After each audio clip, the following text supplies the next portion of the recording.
Hello hello नमस्कार आदाब, क्या हाल चाल है मेरे प्यारे बच्चों। आप सभी का स्वागत है आपके अपने बेहतरीन से यूट्यूब चैनल ठाकुर सर 11-12 पे। ये ठाकुर सर 11-12 चैनल क्या है सर? ये ठाकुर सर एकेडमी का ही एक बेहतरीन सा और नया सा शुरुआत है, जिसमें हम 11-12 के बच्चों को हिंदी मीडियम और इंग्लिश मीडियम में पढ़ाएंगे, जो सारे बच्चे बिहार बोर्ड और यूपी बोर्ड से बिलोंग्स करते हैं। और ठाकुर सर एकेडमी चैनल का क्या हुआ सर? वहाँ स्पेशली बीएससी की पढ़ाई चलेगी। वहाँ BSc mathematics, BSc physics, BSc chemistry की पढ़ाई उस चैनल पर होने वाली है।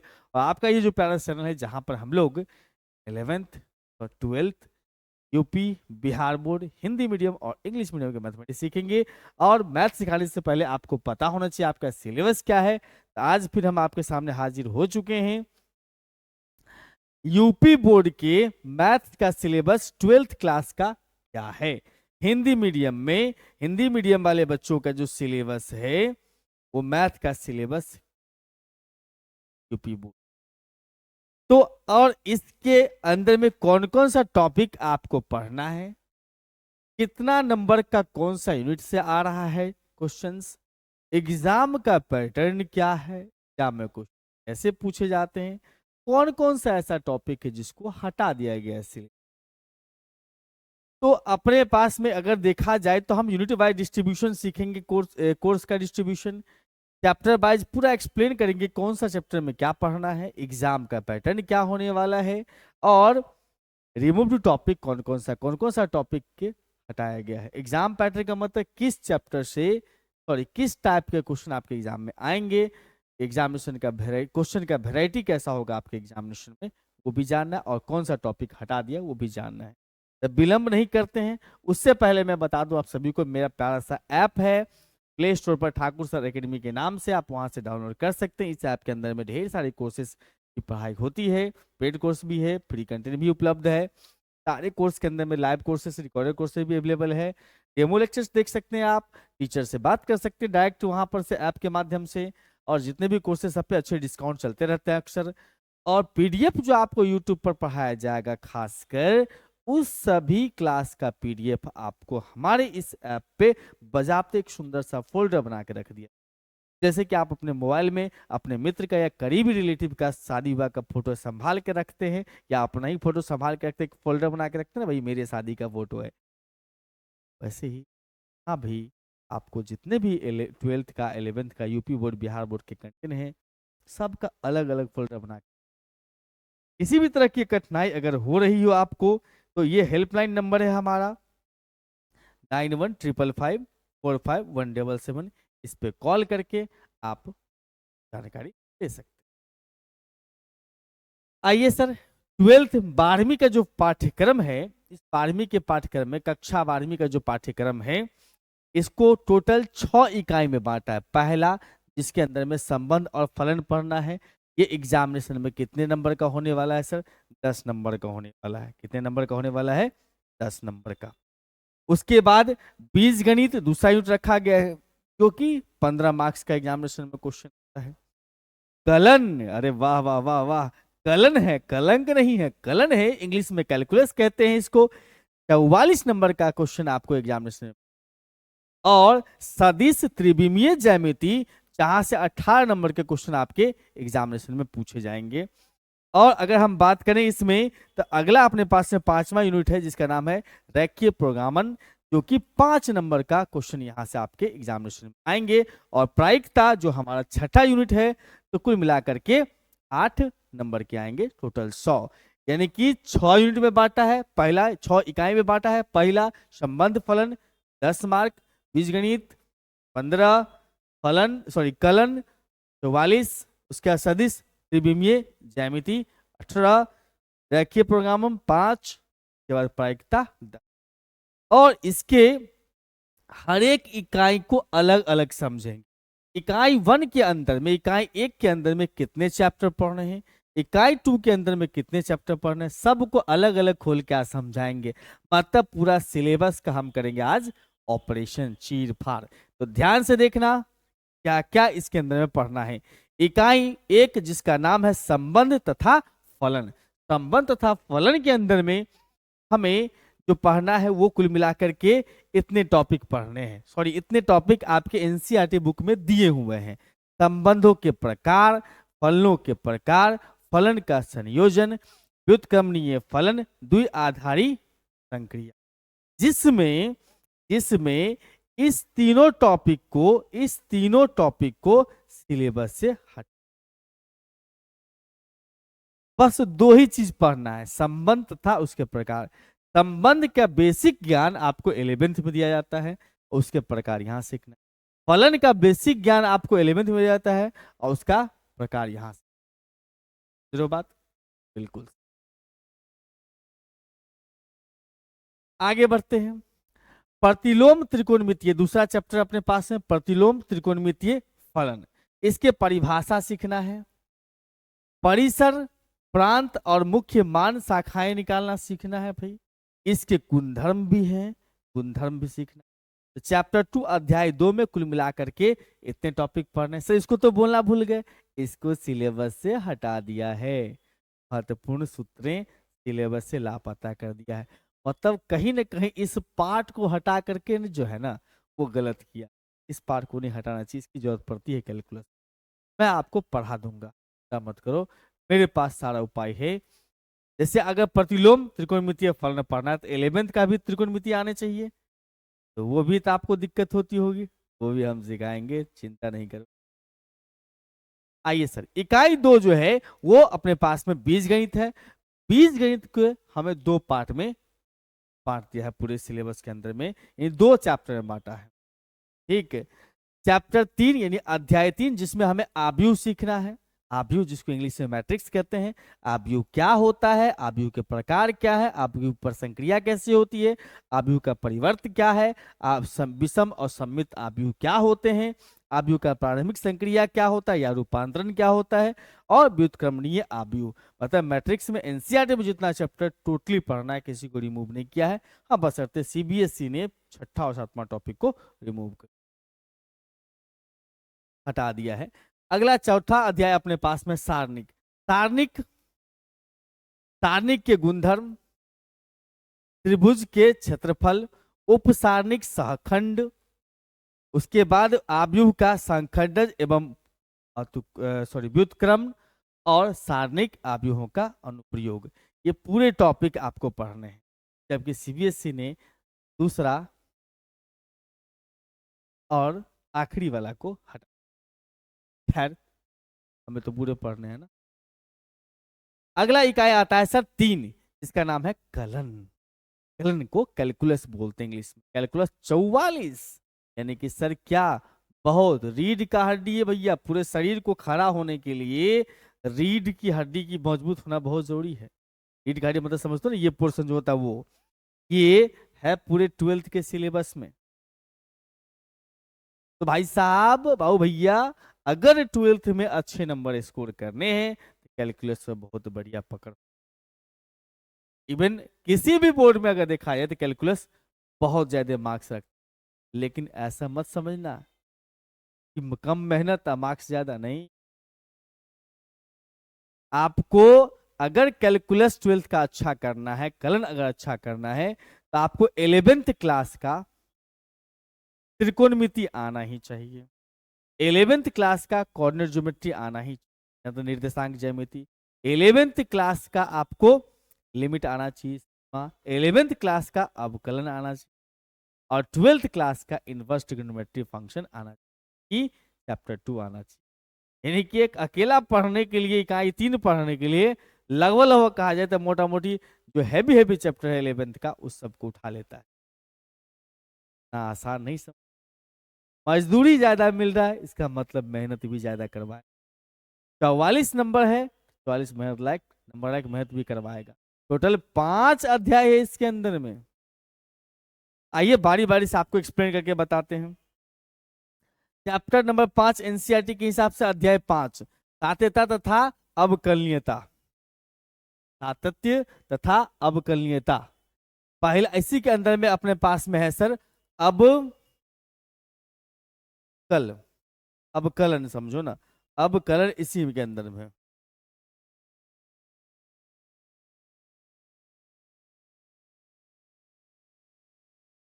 यानी कि डिफरेंशिएशन आपको इसी के अंदर में सीखना है। सातत्य, पहला टॉपिक है अवकलनीयता, दूसरा टॉपिक पढ़ना है आपको चरघातीय लघुगुणक फलन, इसके अंदर में डेरिवेटिव ऑफ कंपोजिट फंक्शन भी पढ़ना है। मतलब कि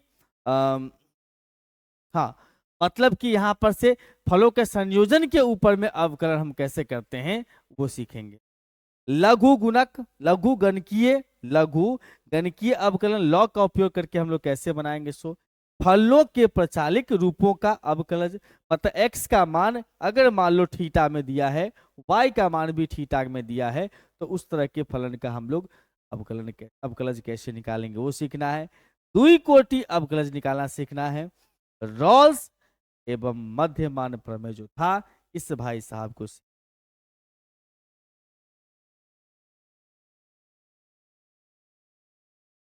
ठीक है, चिंता मत कीजिए, आगे सीखिए।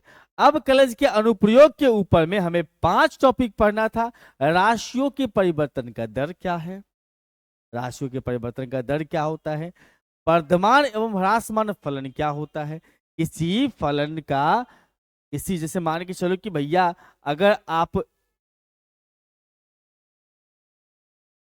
बैलून फुला रहे हो, हवा भर रहे हो बैलून के अंदर में, जिस किस अगर मान लो कि हमें हवा भरने का रफ्तार पता हो, वॉल्यूम पता हो, उसके हिसाब से बैलून का साइज कैसे बढ़ेगा या कमेगा वो सीखना है। वर्तमान और ह्रासमान, कोई फलन ऊपर या नीचे उसका ग्राफ होता है वो कैसे पता करना है। स्पर्श रेखा और अभिलंब ये भी, और सन्निकटतम, ये दोनों टॉपिक जो है इसको सिलेबस से उच्चतम एवं निकटतम मान तो पढ़ना है, मैक्सिमम एंड वैल्यू, इसका तो फिजिक्स में भी खूब उपयोग होता है।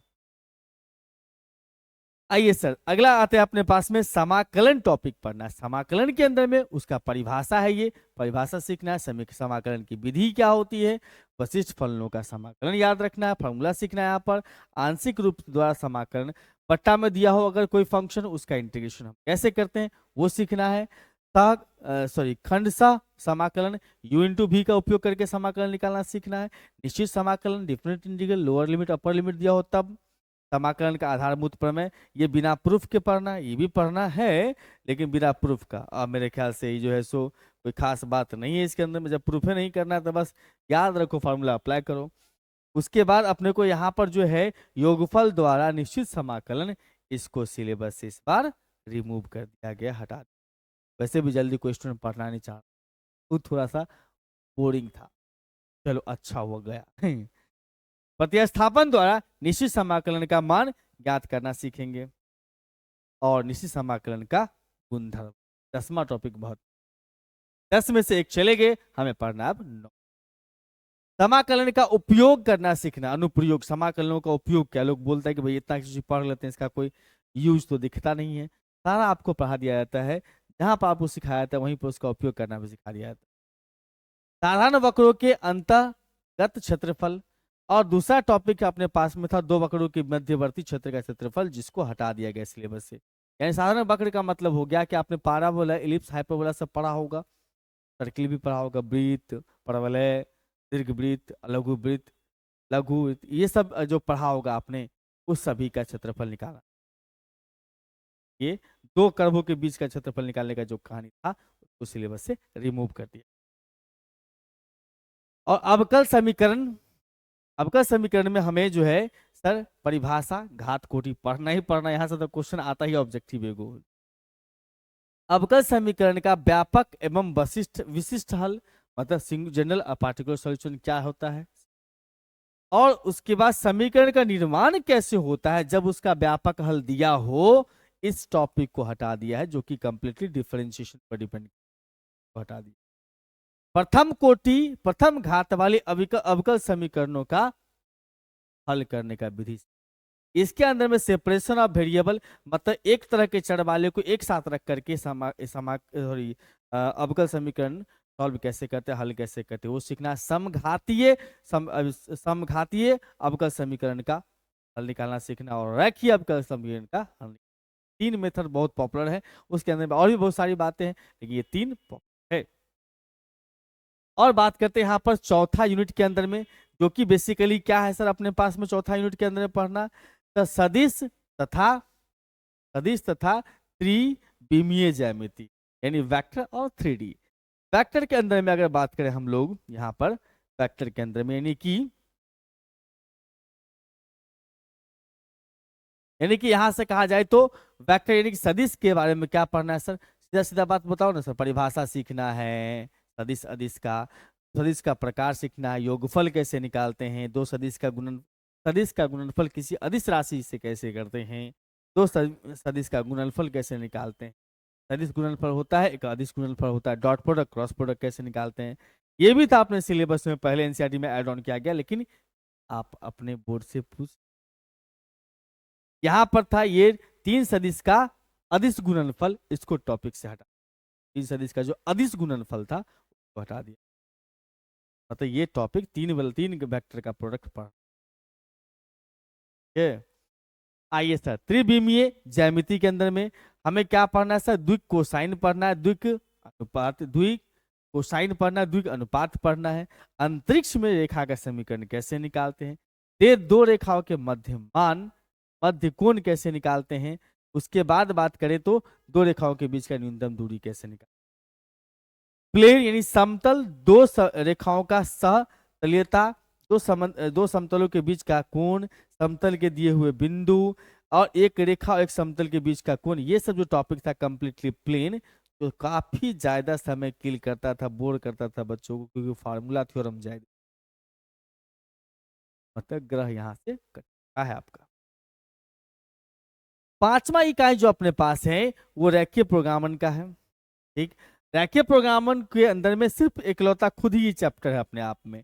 रेखीय प्रोग्रामन के अंदर में अगर बात की जाए तो रेखीय प्रोग्रामन का समस्या मतलब क्वेश्चंस उसके देखने हैं, और उसको गणितीय सूत्रीकरण करना, मतलब गणितीय फॉर्मूला गणित के हिसाब से उसको डिजाइन करना है। उसके बाद सर समस्याओं का विभिन्न प्रकार, जो कि सिलेबस से हटा दिया है। मतलब विभिन्न प्रकार का मतलब था क्या कि क्वेश्चन के अंदर में ये सीखना होता था कि जैसे कोई भोजन बनाते हैं, जैसे मिक्सचर तैयार करते हैं, उसमें ये चीज इतना नमक मिला, इतना मसाला, इतना गरम मसाला, इतना आलू, इतना चिप्स मिला है, उसके हिसाब से प्राइसिंग का प्रॉफिट, प्राइसिंग कितना ज्यादा रखा जाए कि प्रॉफिट लॉस हो, ये सब था। मैन्युफैक्चर का काम था, का ट्रेवलिंग का, ट्रांसपोर्ट का, यहाँ से वहाँ गाड़ी जा रही थी किस तरह से उसके कॉस्टिंग पे इफेक्ट पड़ता है, ये सब चीज़ें था। ये सब चीज़ें आपको नहीं पढ़ना है इसमें, और इसका अनुप्रयोग भी नहीं पढ़ना, वर्ड प्रॉब्लम। कुल मिला के कहा जाए तो एनसीईआरटी के हिसाब से सिर्फ और सिर्फ कहा जाए तो 12.1 ही पढ़ना है, बाकी कोई नहीं। 12.1 बाकी नहीं। और आइए प्रायिकता, जो अपना छठा यूनिट है, आखिरी यूनिट है। और प्रायिकता जो खुद एक चैप्टर भी, यूनिट भी आखिरी है, चैप्टर भी आखिरी ही है, अकेला खुद। यहाँ पर अगर देखा जाए तो हमें देखने को मिलता है सर प्रतिबंध प्रायिकता, मतलब कंडीशनल प्रोबेबिलिटी, शर्त के साथ प्रायिकता कैसे निकालते हैं, प्रायिकता का गुणनफल का नियम, स्वतंत्र घटना क्या होता है, बेज थ्योरम क्या होता है, बेज प्रमेय। ये कुल मिला के 4 टॉपिक पढ़ना है। यादृच्छ चर एवं इसके प्रायिकता बंटन और बर्नौली परीक्षण और द्वितीय बंटन, इस सभी टॉपिक्स को आपके सिलेबस से रिमूव कर दिया गया भैया, तो थोड़ा सा वेट हल्का कर दिया है, लेने की बात नहीं है, जितना है उतने अच्छे से पढ़िए। तो ये बात तो समझ लो, जैसे भोजन करने बैठते हो, खाना खाने बैठते हो, तो अगर आपके सब प्लेट में दाल भात के साथ साथ अगर 10 तरह के सब्जी, तरुआ, पापड़, चिप्स रख दिया जाए, तो किसी भी चीज का शुद्धता से आनंद नहीं लिया जा सकता, किसी भी चीज को अच्छे से आप आनंद नहीं ले सकते हैं। मन करेगा चोख चटनी खा लें, सब्जी बच रहा है, सब्जी खाए तो भुजिया बच रहा है, ऐसा मन करे। लेकिन अगर दाल भात चोखा या सब्जी की आइटम लोग दबा के खाता है, मन भर के खाता है, इस लेवल तक खाता है, बस वही बात यहाँ, जब सिलेबस कम गया है, छोटा हो गया, आइटम्स कम गए हैं, तो हमको कॉन्सेंट्रेट करना है भोजन पे, ताकि पूरी शिद्दत से खाए और सिलेबस के जो 100 मार्क्स है पूरा लेके।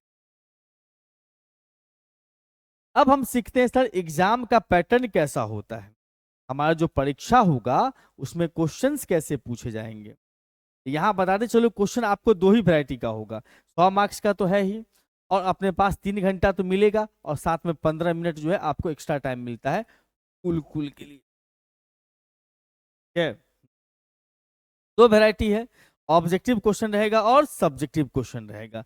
ऑब्जेक्टिव क्वेश्चन में आपको 5 क्वेश्चन पूछे जाएंगे, आंसर करना है सर पांचों के पांचों क्वेश्चन। हर एक क्वेश्चन 1 मार्क्स का होगा, यानी कि ऑब्जेक्टिव से आपको 5 मार्क्स मिल गए। हाँ, पहला क्वेश्चन होगा वो एग्जामिनेशन में, पहला एक क्वेश्चन में ही, पहले क्वेश्चन में ही ABCDE तक रहेगा 5 क्वेश्चन।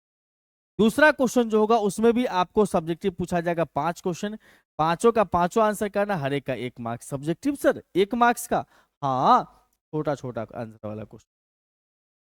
तीसरा अपने पास में है सर क्वेश्चन नंबर 3 सब्जेक्टिव, जो कि 4 क्वेश्चन पूछे जाएंगे, हर एक क्वेश्चन का मिलेगा 2 मार्क्स, यानी कि 8। और क्वेश्चन नंबर 4 जो होगा उसके अंदर में भी 4 क्वेश्चन होगा ABCD करके, और उसके चारों के चारों आंसर करने। क्वेश्चन कितने, मार्क्स कितने मिले, 1 का 2, यानी कि टोटल का 8। क्वेश्चन नंबर 5 और 6 जो है उस दोनों में 5-5 क्वेश्चन रहने वाले हैं। अब पांचों का पांचों आंसर करने हैं, और हर एक के मिलेंगे 5-5, यानी कि 25-25 नंबर आपको यहाँ पर 2 ही क्वेश्चन से मिल जाएगा 50 नंबर, समझ रहे हो। लेकिन लॉन्ग टफ होगा। 7, 8 और 9वां क्वेश्चन जो होगा उसमें 2 क्वेश्चन पूछे जाएंगे, लेकिन आपको आंसर करना बस 1 क्वेश्चन, यानी कि 7 का A और B होगा, लिखा रहेगा उसमें से किसी एक को सॉल्व करना है, लिखा रहेगा उसमें किसी एक को, समझ रहे हो बात। और यहां पर सभी के 8-8 मार्क्स मिलेंगे, एक एक क्वेश्चन मिला करके आपको, ये भी लॉन्ग क्वेश्चन, समझ रहे बात। तो उम्मीद करता हूं मैं सिलेबस को बढ़िया से आपके सामने रख पाया हूं, बढ़िया से एक्सप्लेन कर पाया हूं। तो आप सबों से रिक्वेस्ट है कि इस चैनल को सब्सक्राइब कर लीजिए, अपने प्यारे प्यारे हिंदी मीडियम वाले मित्रों को शेयर कर दीजिए, ताकि वो भी इसका लाभ उठा सके। और याद रखिएगा, मार्च के मिड से, यानी कि 15 मार्च के आसपास में हम इस चैनल पर शुरुआत करने वाले हैं 12th का free of cost education UP and Bihar वाले बोर्ड वाले बच्चों के लिए। कंप्लीटली हिंदी मीडियम भी, कंप्लीटली इंग्लिश मीडियम भी स्टार्ट करने वाले, जो कि पूरे यूट्यूब पे आपको देखने को, सिर्फ हिंदी मीडियम, सिर्फ इंग्लिश मीडियम, अलग अलग दोनों का कंटेंट मिलेगा आपको। बहुत सारे यूट्यूब चैनल पर आपको कंटेंट मिक्स मिलता है, लेकिन हमारे चैनल पर आपको सेपरेट, इसका हिंदी मीडियम का अलग, इंग्लिश। सपोर्ट कीजिए और हमें थोड़ा सा मोटिवेट कीजिए अपने लाइक और सब्सक्राइब बढ़ा करके। फिर मुलाकात करते हैं आपसे अगले वीडियो में, तब तक के लिए बाय बाय। अपना ख्याल रखिएगा, ढेर सारा मोहब्बत आप सबों को भी और